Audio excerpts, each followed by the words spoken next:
Semoga yang subscribe diberikan rezeki melimpah dari jalan tak terduga. Dan yang like komen dimudahkan jalannya menuju surga di hari akhir nanti.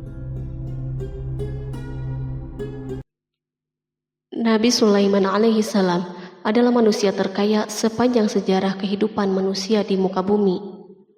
Dalam beberapa kitab suci seperti Al-Quran, Alkitab, dan Injil, Nabi Sulaiman alaihi salam dijelaskan sebagai manusia terkaya yang pernah hidup di muka bumi.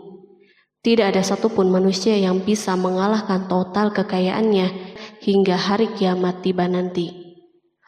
Para arkeolog telah menemukan situs peninggalan sejarah Islam yang mengungkap total kekayaan Nabi Sulaiman alaihi salam. Eres bin Yosef, profesor sekaligus peneliti, ia menyatakan bahwa 3000 tahun yang lalu Nabi Sulaiman alaihi salam diperkirakan memiliki kekayaan senilai 2,2 triliun US dollar. Apabila dikonversikan dengan nilai mata uang hari ini, dan jika dirupiahkan, nilainya setara dengan 32.891.870 triliun rupiah. Nabi Sulaiman memiliki beberapa mukjizat, di antaranya adalah dapat berbicara dengan bahasa binatang. Beliau dapat memerintah mereka untuk melakukan sesuatu. Beliau juga dapat mengendalikan besar kecilnya tekanan angin dan dapat mengatur ke arah mana angin akan berhembus. Sehingga dengan itu, Nabi Sulaiman dapat memanfaatkan angin sebagai kendaraannya dan juga kendaraan tentaranya. Nabi Sulaiman juga bisa melunakkan besi dan membentuknya menjadi pakaian perang yang anti tusukan senjata tajam. Nabi Sulaiman juga memimpin para jin. Mereka tunduk dan patuh pada perintah Nabi Sulaiman. Tidak hanya itu, setan dan iblis laknatullah yang merupakan makhluk pembangkang dapat dibuat tunduk bertekuk lutut pada perintah-perintah Nabi Sulaiman.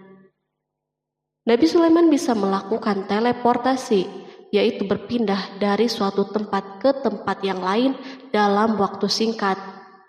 Peristiwa tersebut dibuktikan dengan pemindahan singgasana Ratu Balqis atas perintah Nabi Sulaiman. Nabi Sulaiman juga dikenal sebagai raja yang adil dan bijaksana. Nabi Sulaiman diberkahi kecerdasan yang luar biasa untuk menyatupadukan segenap kekuatan yang Allah berikan kepadanya. Ia mengelola dan membawa kerajaannya menjadi kekuatan raksasa yang tak terkalahkan di masanya dengan segenap kemampuan yang dimilikinya. Tentara Nabi Sulaiman adalah tentara terkuat di bumi tanpa ada yang menandinginya.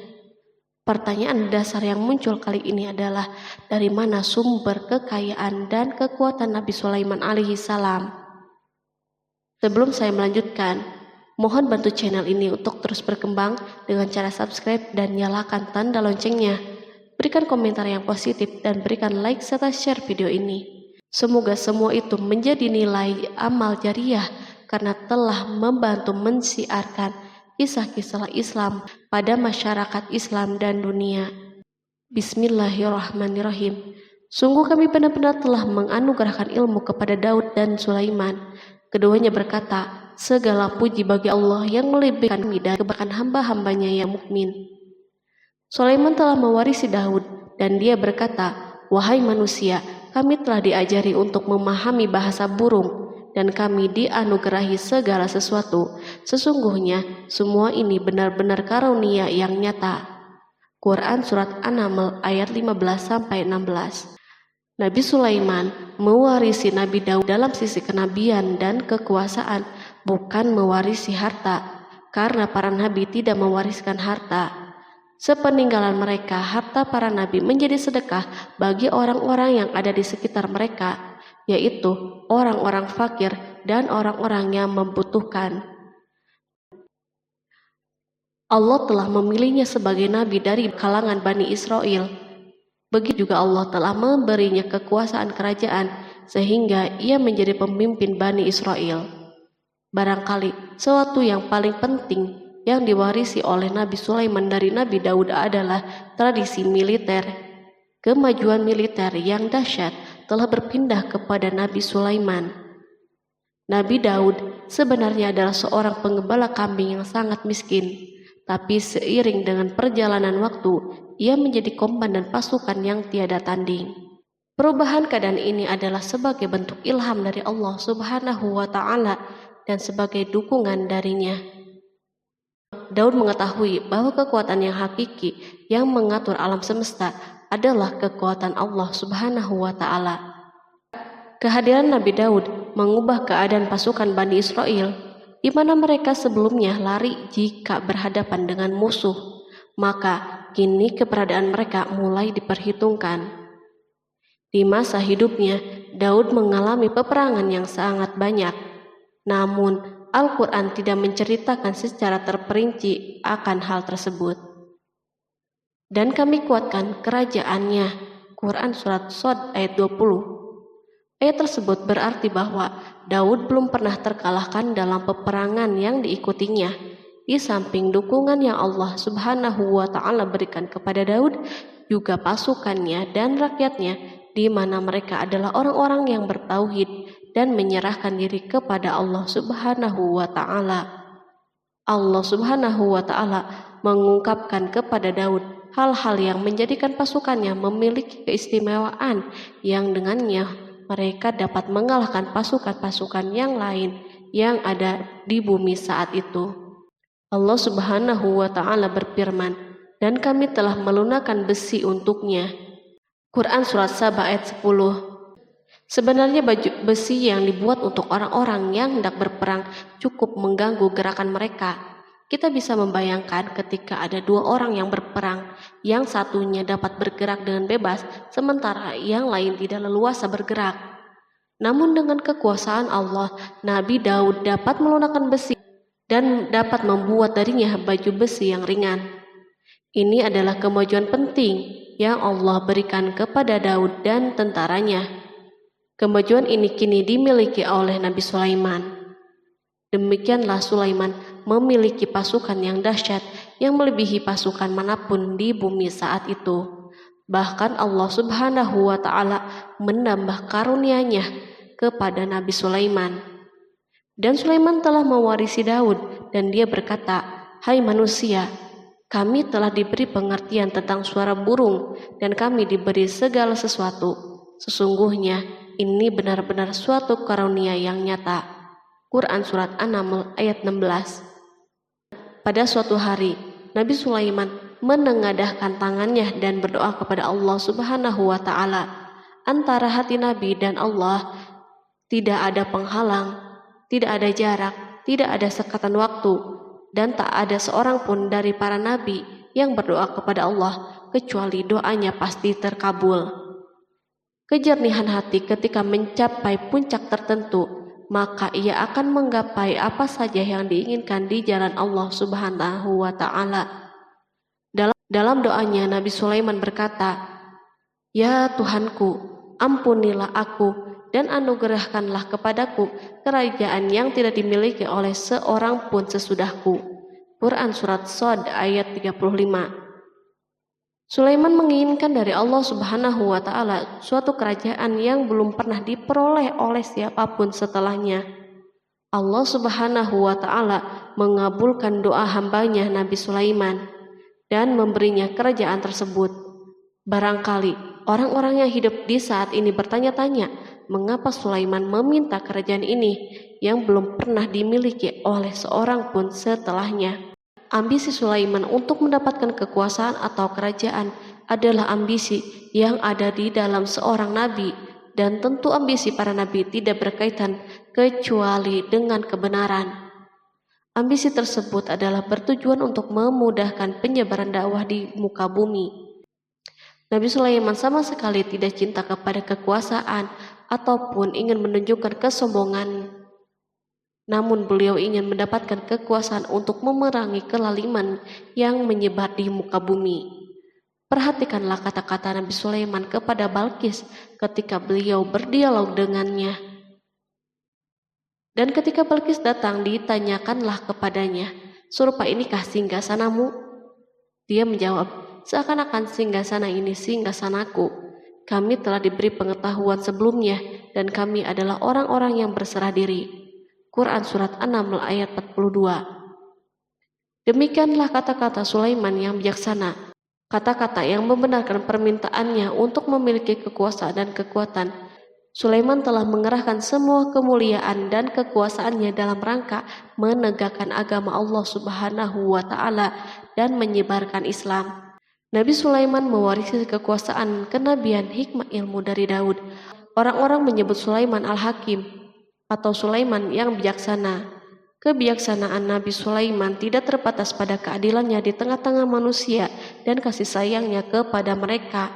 Namun kebijaksanaan Sulaiman juga berlaku di kalangan burung dan binatang-binatang lainnya. Nabi Daud juga mengenal bahasa burung, tetapi Sulaiman dapat berbicara dengan bahasa burung.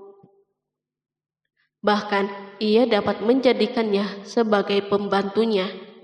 Ketika Nabi Daud bertasbih, maka gunung-gunung dan burung-burung serta binatang buas pun ikut bertasbih bersamanya.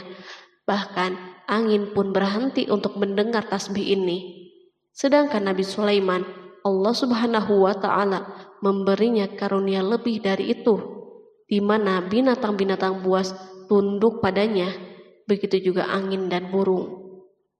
Allah Subhanahu wa Ta'ala berfirman, dan sesungguhnya kami telah memberi ilmu kepada Daud dan Sulaiman, dan keduanya mengucapkan, segala puji bagi Allah yang melebihkan kami dari kebanyakan hamba-hambanya yang beriman. Dan dia berkata, hai manusia, kami telah diberi pengertian tentang suara burung, dan kami diberi segala sesuatu. Sesungguhnya semua ini benar-benar karunia yang nyata. Quran Surat An-Naml ayat 15-16. Nabi Sulaiman mampu mendengar bisikan semut yang berbicara dengan sesama mereka. Bahkan ia mampu memerintahkan semut tersebut sehingga semut itu taat kepada perintahnya. Pasukan Nabi Sulaiman memiliki kekuatan yang sangat dahsyat di dunia. Belum pernah ada di dunia suatu pasukan yang memiliki kekuatan seperti ini. Kekuatan Nabi Sulaiman berasal dari beberapa kombinasi yang sangat mengagumkan, sehingga karenanya ia tidak dapat tertandingi. Kekuatan itu terdiri dari manusia, jin, dan burung. Kita mengetahui bahwa jin adalah makhluk Allah Subhanahu wa Ta'ala dan manusia tidak mampu untuk melihatnya atau menghadirkannya atau meminta pertolongannya. Sedangkan Sulaiman telah diberi Allah Subhanahu wa Ta'ala kemampuan untuk menundukkan jin. Bahkan ia mampu menjadikan mereka sebagai pekerja-pekerja kasar di kerajaannya saat itu, saat tidak ada peperangan. Ketika ada pasukan lain yang mencoba melawan pasukan ini, maka mustahil mereka akan merasakan kemenangan. Bahkan pasukan Sulaiman juga diperkuat oleh pasukan burung. Burung di pasukan Sulaiman memerankan tugas yang sangat penting, yaitu sebagai badan intelijen. Kita mengetahui bahwa peranan informasi saat peperangan sangatlah penting. Dari informasi tersebut, pasukan dapat mengetahui keadaan musuhnya. Demikianlah peranan burung pada pasukan Sulaiman. Ia terbang di tengah-tengah musuh, kemudian ia kembali kepada Sulaiman untuk menyampaikan berita tentang keadaan musuhnya. Di samping jin dan burung, Allah Subhanahu wa Ta'ala juga menundukkan angin untuk Sulaiman. Nabi Sulaiman dapat memerintahkan angin dan ia mampu menaiki angin bersama tentaranya. Pasukan Sulaiman juga terdiri dari pasukan udara pada saat di mana tak seorang pun memimpikan untuk terbang di udara. Barangkali mukjizat ini yang Allah Subhanahu wa Ta'ala berikan kepada Sulaiman menjadi sebab kejayaan militernya sehingga pasukannya tidak tertandingi. Allah Subhanahu wa Ta'ala berfirman, dan dihimpunkan kepada Sulaiman tentaranya dari jin, manusia, dan burung, lalu mereka diatur dengan tertib dalam barisan. Quran Surat An-Naml ayat 17. Kemudian kami tundukkan kepada angin yang berhembus dengan baik menurut kemana saja yang dikehendakinya. Dan kami tundukkan pula kepadanya setan-setan, semuanya ahli bangunan dan penyelam, dan setan yang lain yang terikat dalam belenggu. Inilah anugerah kami, maka berikanlah kepada orang lain atau tahanlah untuk dirimu sendiri dengan tiada pertanggungan jawab. dan sesungguhnya dia mempunyai kedudukan yang dekat pada sisi kami dan tempat kembali yang baik. Quran Surat Shad ayat 30-40. Di samping senjata udara yang Allah Subhanahu wa Ta'ala berikan kepada Sulaiman, Allah Subhanahu wa Ta'ala juga memberikan kemampuan yang tak seorang pun dari para nabi mendapatkannya, yaitu kemampuan untuk memerintah setan. Setan adalah salah satu bagian dari jin. Ia adalah kelompok yang celaka dari bangsa jin. Kelompok ini sebenarnya tidak mampu dikuasai oleh manusia. Bahkan jin soleh pun tidak dapat mengatur mereka.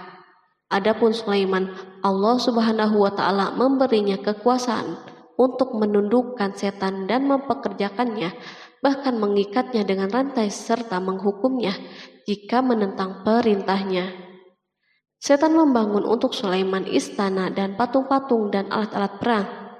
Bahkan setan-setan itu menyelam di dasar lautan untuk mengeluarkan permata dan yakut untuk Sulaiman. Jika ada di antara setan yang menentang perintahnya, maka Nabi Sulaiman mengikatnya dengan rantai. Ini semua menunjukkan kekayaan Sulaiman dan kekuasaannya, di mana ia mampu mengatur banyak makhluk di dunia. Tentu kemampuan itu atas izin Allah sebagai mukjizat darinya.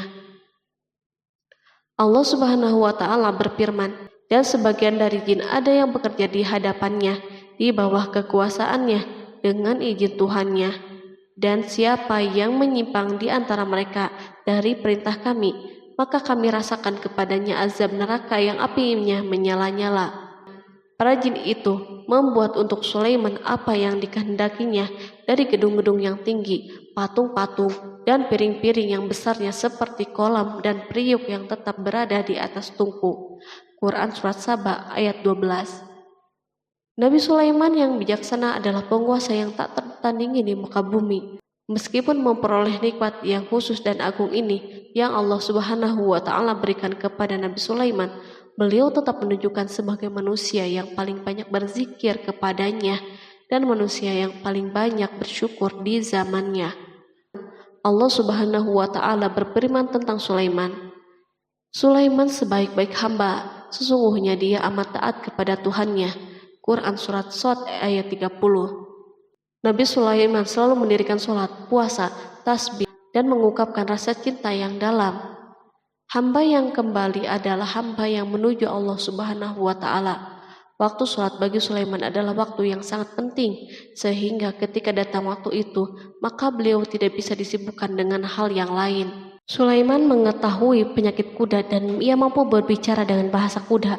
Bahkan kuda itu pun mentaati perintah Nabi Sulaiman. Allah Subhanahu wa Ta'ala juga memberikan kenikmatan lain atas Sulaiman. Allah Subhanahu wa Ta'ala berfirman, dan kami alirkan cairan tembaga baginya. Quran Surat Saba ayat 12. Al-Kihtir adalah tembaga yang dicairkan. Sebagaimana Allah Subhanahu wa Ta'ala memberikan nikmat atas ayahnya Daud di mana ia mampu melunakkan besi, dan Allah Subhanahu wa Ta'ala mengajarinya bagaimana cara mencairkannya, maka Sulaiman pun memanfaatkan tembaga yang cair untuk peperangan dan di saat perdamaian. Pada saat peperangan, beliau mencampur tembaga dengan besi dan membuat darinya perunggu. Mereka menggunakan senjata-senjata perunggu dalam peperangan seperti pedang, baju besi, dan pisau. Senjata-senjata ini adalah senjata yang paling kuat di saat itu. Sedangkan di saat perdamaian, tembaga digunakan untuk membuat bangunan, patung, dan sebagainya.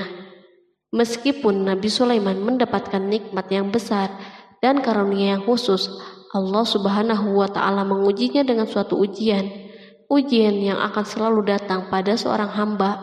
Ketika hamba itu mendapatkan kedudukan yang besar, maka ujiannya pun menjadi besar. Allah Subhanahu wa Ta'ala menguji Sulaiman dengan penyakit. Allah Subhanahu wa Ta'ala berfirman, dan sesungguhnya kami telah menguji Sulaiman dan kami jadikan dia tergeletak di atas kursinya sebagai tubuh yang lemah karena sakit. Kemudian ia bertaubat. Ia berkata, Ya Tuhanku, ampunilah aku, anugerahkanlah kerajaan yang tidak dimiliki oleh seorang pun sesudahku. Sesungguhnya Engkaulah yang Maha Pemberi. Kemudian kami tundukkan kepadanya angin yang berhembus dengan baik menurut kemana saja yang ia kehendaki. Dan kami tundukkan pula kepadanya setan-setan, semuanya ahli bangunan dan penyelam. Quran Surat Shod ayat 34-37.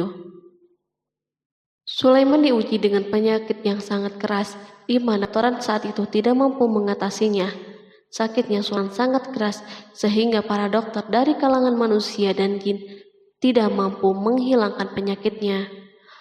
Lalu burung-burung menghadirkan rumput-rumput yang dianggapnya sebagai obat, tetapi Sulaiman pun belum juga sembuh.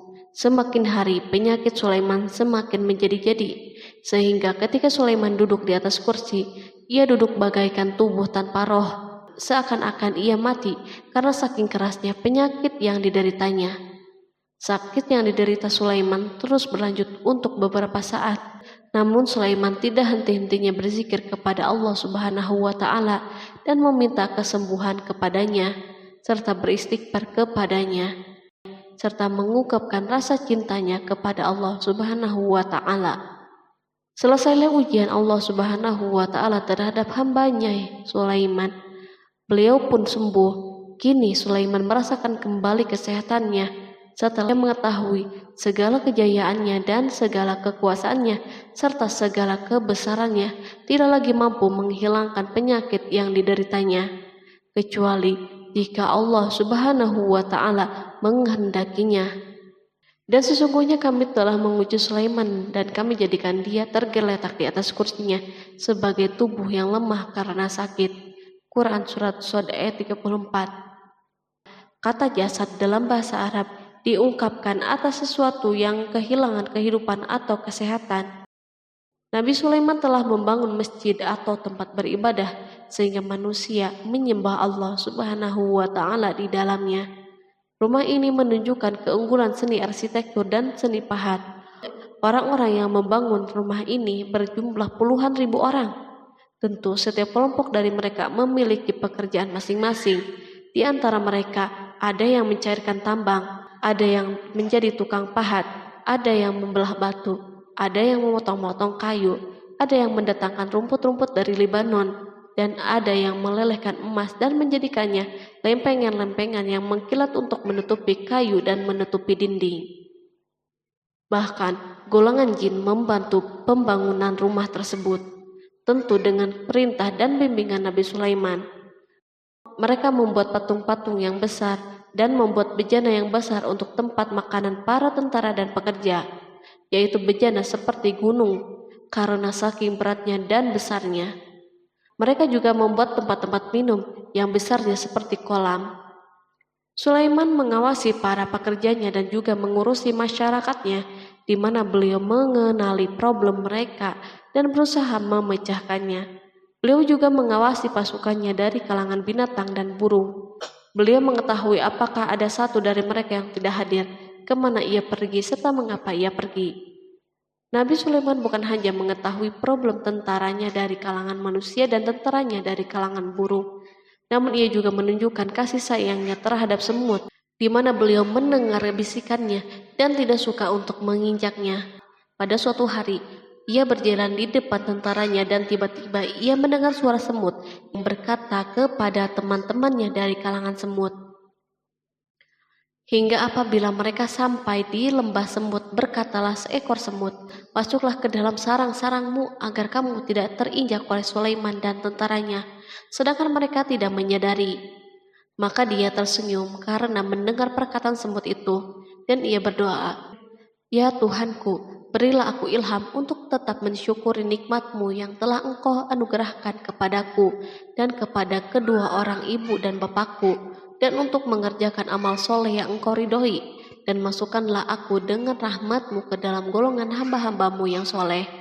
Quran Surat An-Naml ayat 18-19. Sulaiman mendengarkan pembicaraan semut itu, lalu beliau tersenyum karena mendengar pembicaraannya. Apa yang dibayangkan oleh semut kecil itu? Meskipun Sulaiman mendapatkan kekuasaan dan memiliki tentara yang besar, namun beliau menunjukkan kasih sayang terhadap semut. Beliau mendengar bisikannya dan melihat semut yang ada di depannya. Oleh karena itu, tidak mungkin baginya untuk menginjaknya. Sulaiman bersyukur kepada Allah Subhanahu wa Ta'ala yang telah memberinya nikmat, yaitu nikmat rahmat dan nikmat kasih sayang. Di samping itu, Sulaiman orang yang paling kaya di dunia, di mana istananya terbuat dari kayu-kayu gaharu yang memiliki bau yang harum, dan istananya terbuat dari emas dan terkadang dari kristal. Beliau juga memiliki kursi besar yang dibuat dari emas dan permata. Istana Sulaiman merupakan istana yang paling besar di dunia. Sulaiman menggunakan pakaian dari emas dan permata. Meskipun demikian, Sulaiman tetap menunjukkan sebagai hamba yang berserah diri dan rendah diri kepada Allah Subhanahu wa Ta'ala dan kepada manusia.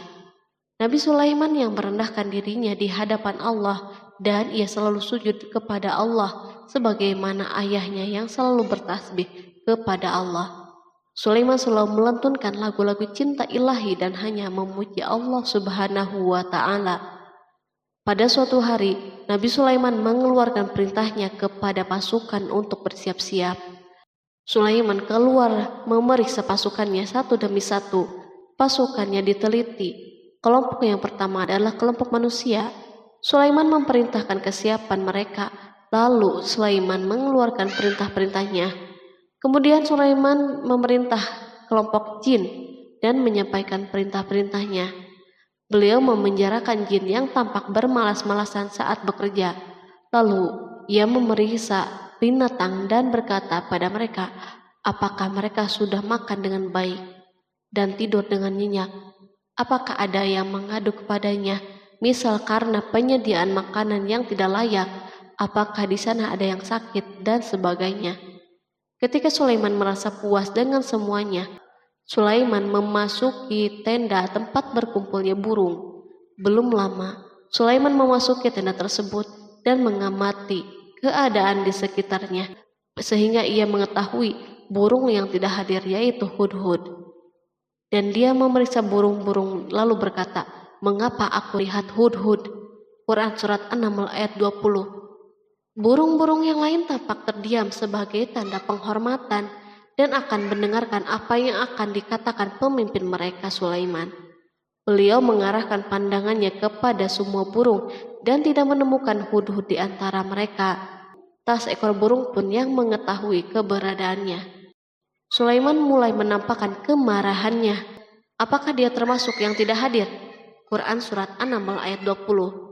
Tiba-tiba seekor burung kecil memberanikan diri untuk berkata kepada Sulaiman, wahai Nabi yang mulia, seharusnya hudhud ada bersamaku kemarin untuk melaksanakan tugas penyelidikan. Ia adalah pemimpin misi itu, namun hudhud belum datang. Oleh karena itu, aku tidak pergi bersamanya. Burung itu tampak gemetar ketakutan. Sulaiman mengetahui bahwa hudhud tidak hadir dan tak seorang pun mengetahui kepergiannya. Hudhud pergi tanpa terlebih dahulu meminta izin kepada Sulaiman dan tidak memberitahu di mana keberadaannya. Dalam keadaan marah, Sulaiman berkata, sesungguhnya aku benar-benar akan mengazabnya dengan azab yang keras atau benar-benar menyembelihnya, kecuali ia benar-benar datang kepadaku dengan alasan yang jelas. Quran Surat An-Naml ayat 21. Kawanan burung mengetahui bahwa Sulaiman sedang marah dan telah menetapkan untuk menyembelihnya atau justru memaafkannya dengan syarat ia datang dengan membawa alasan yang dapat menyelamatkannya. Atau dengan kata lain, hudhud dapat memastikan bahwa ia melaksanakan tugas yang penting. Sulaiman menunjukkan kemarahan yang besar sehingga siapapun akan merasa takut ketika melihat Sulaiman marah. Meskipun beliau terkenal dengan kasih sayangnya, namun kemarahannya karena membela kebenaran. Kemudian beliau dapat melaksanakan ancamannya dengan cara yang mudah. Seekor burung tampak gemetar ketakutan melihat kemarahan Sulaiman. Lalu beliau mengeluarkan tangannya ke burung itu dan memegang-megang kepalanya, sehingga burung itu pun merasa tenang dan rasa takutnya hilang. Sulaiman pergi dari tenda burung itu dan menuju istananya. Sulaiman masih memikirkan keadaan hudhud. Seharusnya hudhud menjadi bagian penting dari badan intelijen. Apakah ia pergi untuk menyingkap sesuatu, atau apakah ia pergi hanya untuk bermain-main? Sulaiman telah memperhatikan dan mengetahui bahwa Hudhud adalah seekor burung yang cerdik dan juga fasih berbicara. Terkadang Sulaiman mendapati Hudhud sedang bermain-main dan menunda pekerjaannya. Sulaiman melihatnya dan Hudhud memahami bahwa ini tidak benar, sebab ia tidak boleh mencampur adukan antara waktu serius dan waktu bermain. Akhirnya, tidak lama setelah kepergiannya, Hudhud tiba di tenda burung. Burung-burung yang lain berkata kepadanya, "Pergilah engkau ke tempat tuan kita Sulaiman. Jika ia mengetahui bahwa engkau telah sampai, maka jiwamu benar-benar terancam." Hudhud terbang dan menemui Sulaiman. Pada waktu itu, Sulaiman sedang berdiri dan telah menetapkan untuk memulai pembicaraan dengan. Pada waktu itu, beliau sedang duduk sambil makan. Hudhud berdiri dan telah menetapkan untuk memulai pembicaraan dengan Sulaiman sebelum beliau bertanya kepadanya kemana ia pergi. Ini sebagai bukti bahwa ia melaksanakan tugas penting. Lalu ia berkata, "Aku telah mengetahui sesuatu yang kamu belum mengetahuinya, dan kubawa kepadamu dari negeri Saba suatu berita penting yang diyakini." Quran Surat An-Naml ayat 22. Aku adalah Hudhud yang miskin, tapi aku mengetahui apa yang tidak engkau ketahui. Dan aku telah datang kepadamu dari kerajaan Saba dengan membawa berita yang sangat penting. Sulaiman tampak terdiam dan menunggu Hudhud menyelesaikan pembicaraannya. Hudhud mengemukakan perkataan yang sering disampaikan Sulaiman kepada manusia dan burung. Sesungguhnya aku menjumpai seorang wanita yang memerintah mereka, dan dia dianugerahi segala sesuatu, serta mempunyai singgasana yang besar. Aku mendapati dia dan kaumnya menyembah matahari selain Allah, dan setan telah menjadikan mereka memandang indah perbuatan mereka, lalu menghalangi mereka dari jalan Allah, sehingga mereka tidak dapat petunjuk, agar mereka tidak menyembah Allah yang mengeluarkan apa yang terpendam di langit dan di bumi, dan yang mengetahui apa yang kamu sembunyikan dan apa yang kamu nyatakan. Allah tidak Tuhan yang berhak disembah kecuali Dia, Tuhan yang mempunyai arsy yang besar. Quran Surat An-Naml ayat 23-26. Hudhud diam sejenak dan Sulaiman merasa bahwa Hudhud menunjukkan kefasihan lisannya dan berbicara dengan baik kepadanya. Hudhud mengemukakan perkataan yang sering disampaikan Sulaiman kepada manusia dan burung. Jelas sekali bahwa Hudhud mengulangi perkataan pemimpin kita Sulaiman sebagai usaha yang terakhir untuk memperoleh kasih sayang Sulaiman dan agar beliau puas dengan penjelasannya itu. Sulaiman berkata sambil menunjukkan senyum manis di wajahnya, "Akan kami lihat apakah kamu benar ataukah kamu termasuk orang-orang yang berdusta." Quran Surat An-Naml ayat 27. Hudhud ingin mengatakan, "Aku tidak bohong, wahai Nabi yang mulia." Namun, diamnya Sulaiman membuatnya takut, sehingga ia pun terdiam. Sulaiman terdiam karena berpikir, lalu memutuskan sesuatu. Setelah itu, beliau mengangkat kepalanya dan meminta secari kertas dan pena. Sulaiman segera menulis surat singkat dan menyerahkannya kepada Hudhud serta memerintahkannya, "Pergilah dengan membawa suratku ini, lalu jatuhkanlah kepada mereka. Kemudian berpalinglah dari mereka, lalu perhatikanlah apa yang mereka bicarakan." Quran Surat An-Naml ayat 28. Al-Quran langsung menyebut keadaan kerajaan Balqis yang saat itu sedang membaca surat tersebut di depan para pembesar kerajaannya dan para menterinya. Berkata ia Balqis, "Hai pembesar-pembesar, sesungguhnya telah dijatuhkan kepadaku sebuah surat yang mulia. Sesungguhnya surat itu dari Sulaiman, dan sesungguhnya isinya dengan menyebut nama Allah yang Maha Pengasih lagi Maha Penyayang, bahwa janganlah kalian berlaku sombong terhadapku, dan datanglah kepadaku sebagai orang-orang yang berserah diri." Quran Surat An-Naml ayat 29-31. Dalam surat Sulaiman itu disebutkan, hendaklah mereka menyerahkan diri dan tunduk kepada perintahnya. Sulaiman memerintahkan agar mereka meninggalkan penyembahan terhadap matahari. Sulaiman tidak mempersoalkan akidah mereka dan tidak memuaskan mereka dengan apapun. Sulaiman hanya memerintahkan bahwa ia berada di atas kebenaran. Bukankah ia didukung kekuatan yang berlandaskan keyakinan yang dimilikinya? Sulaiman hanya memerintahkan mereka agar tunduk dan patuh kepadanya. Ratu Saba menyampaikan surat tersebut di tengah-tengah kaumnya. Berkata dia, Balkis, "Hai putra para pembesar, berilah aku pertimbangan dalam urusanku ini. Aku tidak pernah memutuskan sesuatu persoalan sebelum kamu berada di majelisku." Quran Surat An-Naml ayat 32. Sementara itu, reaksi para pembesar istana adalah menentang surat tersebut. Isi surat itu membangkitkan kecongkakan kaum Saba, di mana mereka merasa lebih kuat. Mereka mengetahui bahwa di sana ada orang yang mencoba menantang mereka dan mengisyaratkan peperangan kepada mereka. Lalu ia meminta kepada mereka untuk memenuhi syarat-syaratnya sebelum terjadinya peperangan dan kekalahan.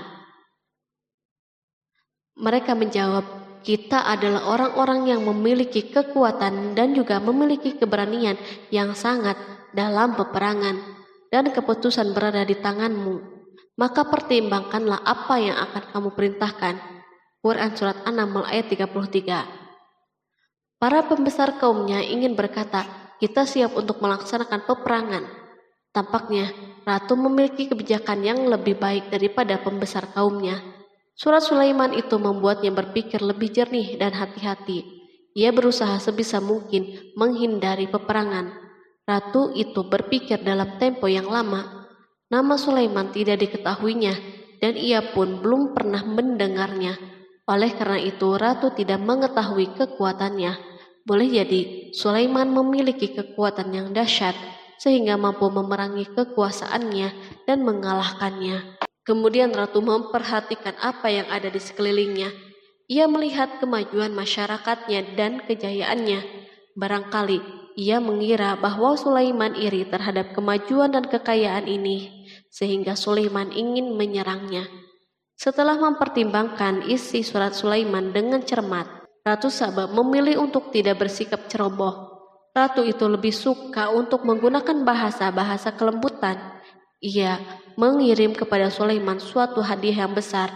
Ratu mengira bahwa Sulaiman seorang yang ambisius, yang boleh jadi ia telah mendengar tentang kekayaan kerajaannya. Para utusan pergi dengan membawa hadiah dari Ratu Saba. Ratu berharap agar mereka dapat memasuki kerajaan Sulaiman dan akan mengetahui kondisi kerajaannya. Saat mereka pulang, Ratu ingin mendengar secara langsung dari mereka tentang keadaan kaum Sulaiman dan pasukannya. Setelah mendapatkan informasi yang cukup, maka Ratu dapat membuat suatu keputusan yang tepat. Ratu menyembunyikan apa yang terlintas dalam dirinya, lalu ia berbicara kepada pembesar istananya bahwa ia dapat menyingkap niat jahat Raja Sulaiman melalui cara mengirimkan hadiah kepadanya. Ratu lebih memilih cara tersebut dan menunggu reaksi Sulaiman. Ratu berhasil memuaskan para pembesar istananya dan untuk sementara menghilangkan ide untuk berperang. Karena para raja jika menyerang suatu desa, maka pemimpin desa tersebut adalah orang yang paling banyak mendapatkan kehinaan dan cercaan. Akhirnya para pembesar kaumnya merasa puas dengan pikirannya itu.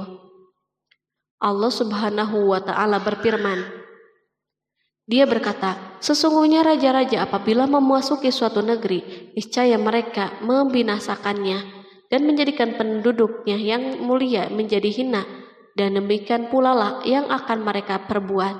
Dan sesungguhnya aku akan mengirim utusan kepada mereka dengan membawa hadiah, dan aku akan menunggu apa yang akan dibawa kembali oleh utusan-utusan itu." Quran Surat An-Naml ayat 34-35. Kemudian sampailah hadiah Ratu Balkis kepada Nabi Sulaiman.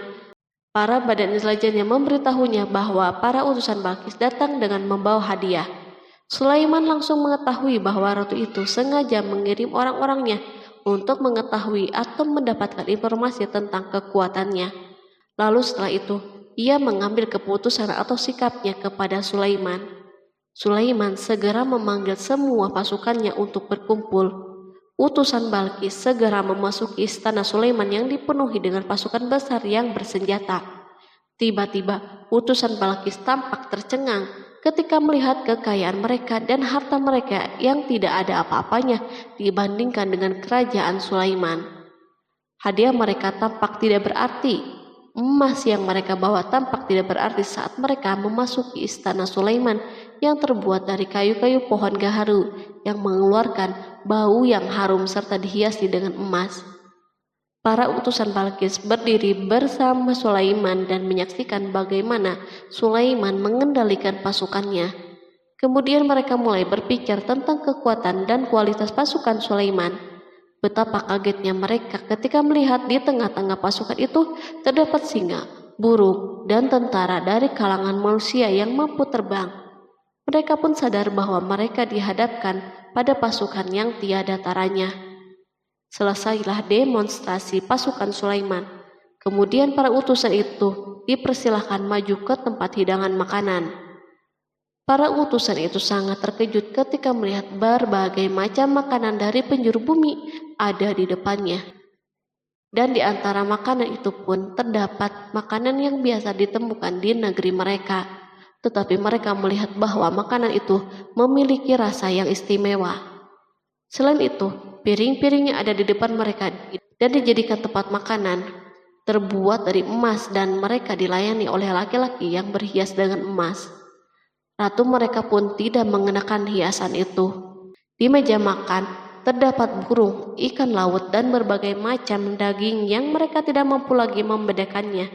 Sulaiman tidak makan bersama mereka, tetapi beliau makan dengan menggunakan piring yang terbuat dari kayu. Beliau memakan roti yang kering yang dicampur dengan minyak. Inilah makanan yang dipilihnya. Sulaiman makan bersama mereka dalam keadaan diam. Mereka merasa bahwa kehadiran Sulaiman menciptakan suatu kewibawaan yang luar biasa. Selesailah jamuan makanan itu. Lalu dengan sangat malu mereka menyerahkan hadiah Ratu Balkis kepada Sulaiman. Hadiah itu berupa emas, yang bagi mereka hadiah itu sangat bernilai. Tetapi di sini hadiah ini tampak kecil di hadapan kekayaan yang sangat mengagumkan.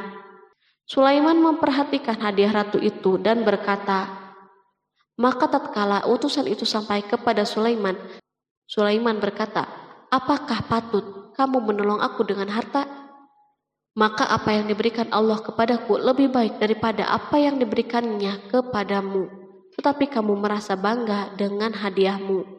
Quran Surat An-Naml ayat 36. Raja Sulaiman menyingkap dengan kata-katanya yang singkat itu penolakannya terhadap hadiah mereka. Ia memberitahu utusan itu bahwa ia tidak menerima hadiah tersebut. Ia tidak merasa puas dengan hadiah itu. Yang membuatnya puas hanya, janganlah kalian berlaku sombong terhadapku dan datanglah kepadaku sebagai orang-orang yang berserah diri. Lalu Sulaiman kembali berkata dengan pelan, kembalilah kepada mereka. Sesungguhnya kami akan mendatangi mereka dengan bala tentara yang mereka tidak kuasa melawannya. Dan pasti kami akan mengusir mereka dari negeri itu Saba dengan terhina dan mereka menjadi tawanan-tawanan yang hina. Quran Surat An-Naml ayat 37. Sulaiman meninggalkan para utusan ratu itu setelah terlebih dahulu mengancam mereka. Para utusan itu mengharap agar Sulaiman mau menunggu kunjungan dari Ratu Balkis yang akan membawa misi perdamaian. Akhirnya sampailah para utusan Balkis ke negeri Saba. Mereka segera menuju istana ratu. Mereka memberitahu bahwa negeri mereka ada di ujung tanduk. Mereka menceritakan kepada ratu kekuatan Sulaiman dan tidak mungkin bagi mereka mampu melawannya. Mereka meyakinkan Balkis bahwa ia harus mengunjunginya dan melihat sendiri. Kemudian ratu menyiapkan dirinya untuk pergi menuju kerajaan Sulaiman. Sulaiman duduk di kursi kerajaan di tengah-tengah para pembesarnya dan para menterinya, serta para komandan pasukan. Sulaiman mengetahui bahwa Balkis menuju tempatnya. Balkis dikelilingi rasa takut. Sulaiman berpikir sejenak tentang bagaimana matahari disembah. Ia memikirkan bagaimana informasi yang diterima badan intelijennya tentang kemajuan kerajaan Balkis dalam bidang kesenian dan ilmu pengetahuan. Sulaiman bertanya kepada dirinya sendiri, apakah kemajuan menjadi penghalang untuk mengetahui kebenaran? Apakah ratu itu gembira dengan kekuatan yang dicapainya? Dan ia membayangkan bahwa kekuatan adalah segalanya. Dengan kemajuan yang dimilikinya, Sulaiman ingin membuat kejutan agar ratu mengetahui bahwa Islam yang diyakini oleh Sulaiman adalah satu-satunya yang mampu mendatangkan kemajuan dan kekuatan yang hakiki. sehingga ia dapat membandingkan antara keyakinannya dalam menyembah matahari beserta kemajuan yang dicapainya dan keyakinan Sulaiman juga beserta kemajuan yang diraihnya. Para intelijen Sulaiman telah memberitahunya bahwa hal yang sangat disegani dan dikagumi oleh kaum Balkis adalah singgasana Ratu Balkis. Singgasana itu terbuat dari emas dan batu mulia. Singgasana tersebut dijaga oleh para penjaga yang sangat disiplin, di mana mereka tidak pernah lalai sedikit pun. Oleh karena itu, sangat tepat bila Sulaiman menghadirkan singgasananya di sini, di kerajaannya, sehingga ketika ratu tiba, maka ia dapat duduk di atasnya. Sulaiman ingin membuat kejutan kepadanya dan menunjukkan bahwa kemampuannya tersebut yang berlandaskan pada keislamannya. Sulaiman melakukan yang demikian itu dengan harapan agar si ratu tunduk kepadanya. Ide ini terlintas dalam diri Sulaiman, lalu ia mengangkat kepalanya dan menoleh kepada anak buahnya. Berkatalah Sulaiman, "Hai para pembesar, siapakah di antara kamu sekalian yang sanggup membawa singgasananya kepadaku sebelum mereka datang kepadaku sebagai orang-orang yang berserah diri?" Quran Surat An-Naml ayat 38. Perhatikanlah ungkapan pikiran Nabi Sulaiman tersebut. Semua pemikirannya berkisar tentang keislaman para penyembah matahari, tentang bagaimana beliau dapat memberikan petunjuk kepada mereka di jalan Allah. Yang pertama menjawab pertanyaan Sulaiman itu adalah Ifrit dari kalangan jin, yang Allah Subhanahu wa Ta'ala telah menundukkan mereka kepada Sulaiman. Berkatalah Ifrit yang cerdik dari golongan jin, "Aku akan datang kepadamu dengan membawa singgasana itu sebelum kamu berdiri dari tempat dudukmu. Sesungguhnya aku benar-benar kuat untuk membawanya lagi dapat dipercaya." Quran Surat An-Naml ayat 39. Sulaiman berdiri dari tempat duduknya setelah 1 atau 2 jam. Namun jin itu berjanji kepadanya untuk menghadirkan singgasana Balkis sebelum itu. Istana Sulaiman berada di Palestina, sedangkan istana Balkis terletak di Yaman. Jarak antara singgasana tersebut dan singgasana Sulaiman lebih dari ribuan mil. Barangkali pesawat yang cepat sekalipun yang kita kenal hari ini tidak akan mampu membawa dan mendatangkan istana itu dalam waktu 1 jam. Tetapi masalahnya di sini berhubung dengan kekuatan jin yang misterius. Sulaiman tidak mengomentari sedikit pun terhadap apa yang dikatakan oleh Ifrit dari kalangan jin. Tampak ia menunggu tanggapan lain yang mampu menghadirkan singgasana Balkis yang lebih cepat dari itu. Sulaiman menoleh kepada seorang yang di sana yang duduk di atas naungan. Berkatalah seseorang yang mempunyai ilmu dari Alkitab, "Aku akan membawa singgasana itu kepadamu sebelum matamu berkedip." Maka tatkala Sulaiman melihat singgasana itu terletak di hadapannya, ia pun berkata, "Ini termasuk karunia Tuhanku untuk menguji aku, apakah aku bersyukur atau mengingkari akan nikmatnya. Dan barang siapa yang bersyukur, maka sesungguhnya dia bersyukur untuk kebaikan dirinya sendiri. Dan barang siapa yang ingkar, maka sesungguhnya Tuhanku maha kaya lagi maha mulia." Quran Surat An-Naml ayat 40. Belum lama, seorang yang mempunyai ilmu dari Alkitab menyatakan kalimatnya, sehingga singgasana itu berada di depan Sulaiman. Ia mampu menghadirkan singgasana itu lebih cepat dari kedipan mata, ketika mata itu tertutup dan terbuka. Al-Quranul Karim tidak menyikap kepribadian seorang yang menghadirkan singgasana itu. Al-Quran hanya menggarisbawahi bahwa orang itu mempunyai ilmu dari Alkitab.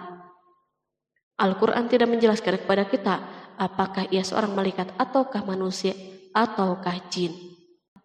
Perhatikanlah tindakan Sulaiman setelah adanya mukjizat ini. Beliau tidak merasa kagum terhadap kemampuannya yang luar biasa. Beliau tidak tercengang dengan kekuatannya.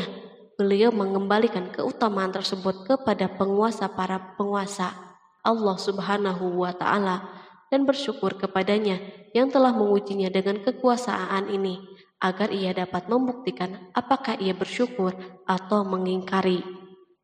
Setelah Sulaiman bersyukur kepada penciptanya, ia mulai memperhatikan singgasana ratu. Merupakan simbol pembangunan dan kemajuan, tetapi tampaknya ia hanya sesuatu yang biasa saja dibandingkan dengan kekuasaan dan kebesaran ciptaan yang dibuat oleh manusia dan jin di kalangan istana Sulaiman. Sulaiman memikirkan dalam tempo yang lama singgasana Balkis. Kemudian beliau memerintahkan agar singgasana itu diperbaiki, sehingga saat Balkis datang, Sulaiman dapat mengujinya apakah Balkis dapat mengenalinya ataukah tidak. Dia berkata, "Ubahlah baginya singgasananya, maka kita akan melihat apakah dia mengenal ataukah termasuk orang-orang yang tidak mengenalnya." Quran Surat An-Naml ayat 41. Sulaiman memerintahkan agar dibangun istana yang akan digunakan untuk menyambut Balkis.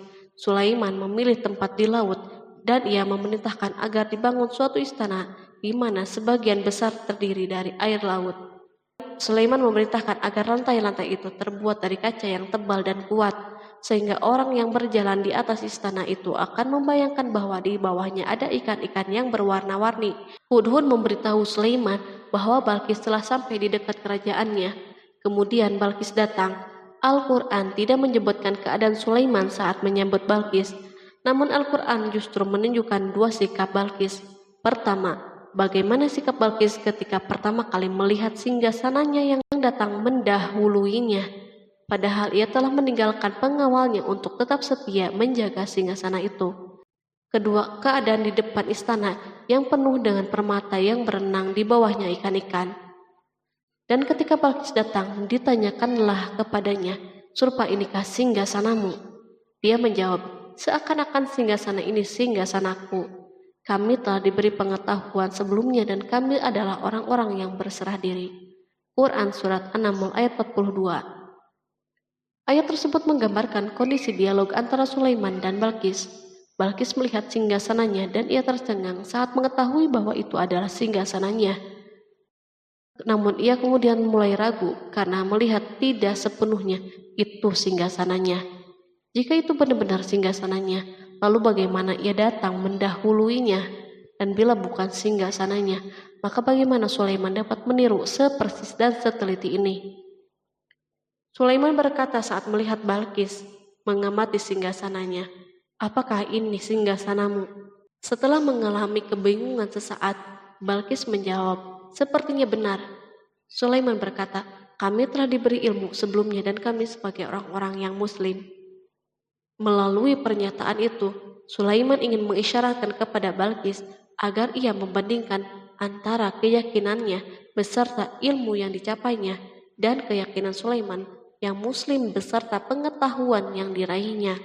Penyembahan terhadap matahari dan pencapaian ilmu yang dicapai oleh Balkis tampak tidak ada apa-apanya dibandingkan dengan ilmu Sulaiman dan keislamannya.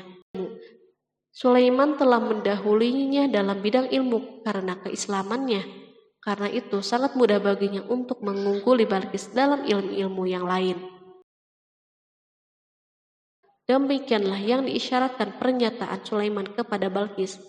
Ratu Saba itu mengetahui bahwa ini adalah singgasananya, di mana singgasana itu datang lebih dahulu daripada dirinya. Beberapa bagian darinya telah diubah saat Balkis masih berjalan menuju tempat Sulaiman. Ia berpikir kemampuan apa yang dimiliki oleh Nabi Sulaiman. Balkis tercengang melihat apa yang disaksikannya yang merupakan buah dari keimanan Sulaiman dan hubungannya dengan Allah Subhanahu wa Ta'ala. Sebagaimana Balkis tercengang ketika melihat kemajuan dalam bidang pembangunan seni dan ilmu, maka ia lebih kagum lagi saat melihat hubungan yang kuat antara keislaman Sulaiman dan ilmu serta kemajuannya.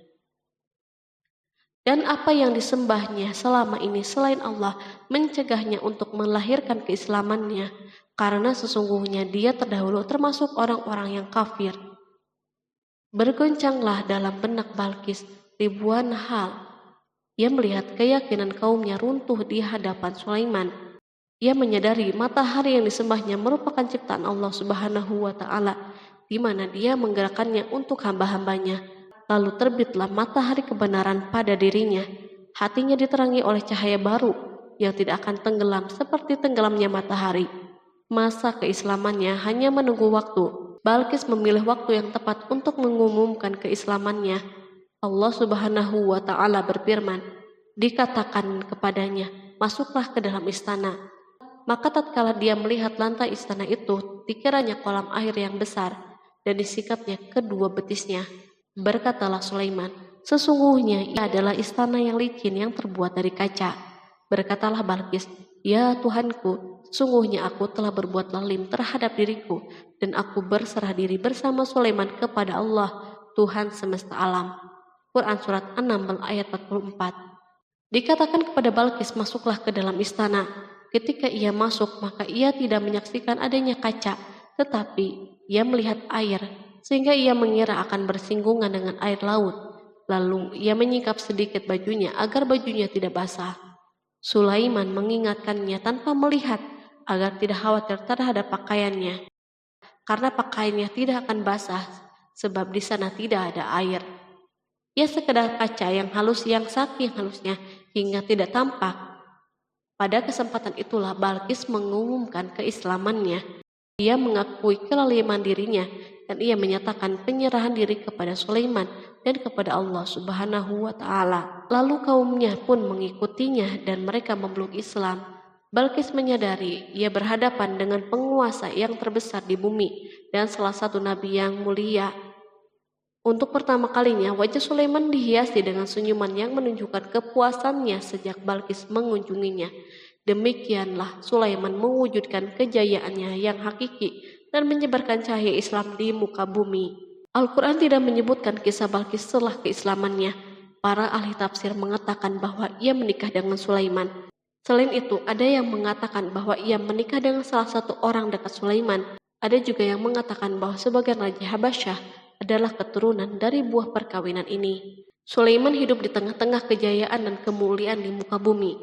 Kemudian Allah Subhanahu wa Ta'ala menetapkan kematian baginya. Sebagaimana kehidupan Sulaiman yang berada di puncak kemuliaan dan kejayaan yang penuh dengan keajaiban yang luar biasa, maka kematiannya pun merupakan tanda-tanda kebesaran Allah Subhanahu wa Ta'ala yang penuh dengan keajaiban. Demikianlah bahwa kematiannya sesuai dengan kehidupannya, sesuai dengan kejayaannya. Allah Subhanahu wa Ta'ala berfirman tentang kematian Sulaiman. Maka tatkala kami telah menetapkan kematian Sulaiman, tidak ada yang menunjukkan kepada mereka kematiannya itu kecuali rayap yang memakan tongkatnya. Maka tatkala ia telah tersungkur, tahulah jin bahwa kalau sekiranya mereka mengetahui yang gaib, tentulah mereka tidak akan tetap dalam siksa yang menghinakan. Quran Surat Saba ayat 14.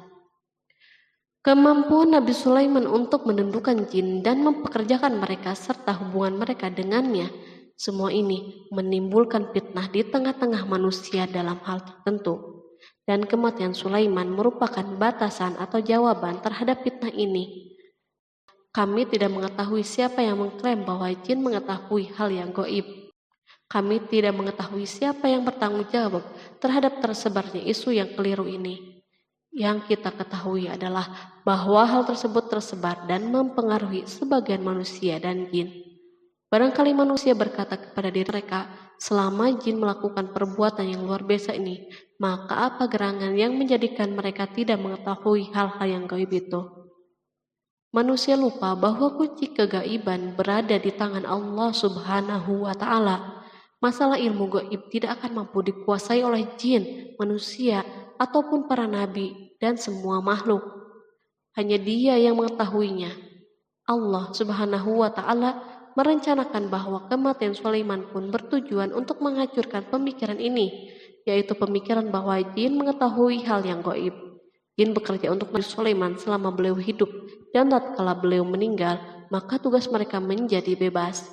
Nabi Sulaiman meninggal tanpa diketahui oleh jin, sehingga mereka tetap bekerja untuknya. Mereka tetap kepada Sulaiman. Seandainya mereka mengetahui hal yang gaib, niscaya mereka tidak akan meneruskan pekerjaan mereka.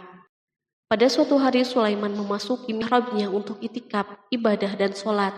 Tak seorang pun berani mengganggu khalwat di mihrabnya. Mihrab Sulaiman terletak di puncak gunung dan dindingnya terbuat dari permata. Pada suatu hari, Sulaiman duduk bersandar pada tongkatnya dan ia tampak tenggelam dalam tafakur. Beliau berzikir kepada Allah hingga rasa kantuk menguasainya. Lalu setelah itu malaikat maut menemuinya di mihrabnya. Sulaiman pun meninggal. Beliau bersandar kepada tongkatnya. Jin melihatnya dan mengira bahwa beliau sedang sholat. sehingga mereka pun tetap melanjutkan pekerjaannya. Berlalulah hari yang panjang, kemudian datanglah rayap, yaitu semut kecil yang memakan kayu. Hewan itu pun mulai memakan tongkat Sulaiman. Rayap-rayap itu tampak lapar. Sebagian dari tongkat Sulaiman dimakan beberapa hari oleh rayap itu. Ketika yang dimakannya semakin bertambah, maka tongkat itu pun menjadi rusak dan jatuh dari tangan Sulaiman. Tubuh mulia itu kehilangan keseimbangan dan terhempas di bumi. Tatkala tubuh suci itu tersungkur, maka manusia segera menuju ke sana.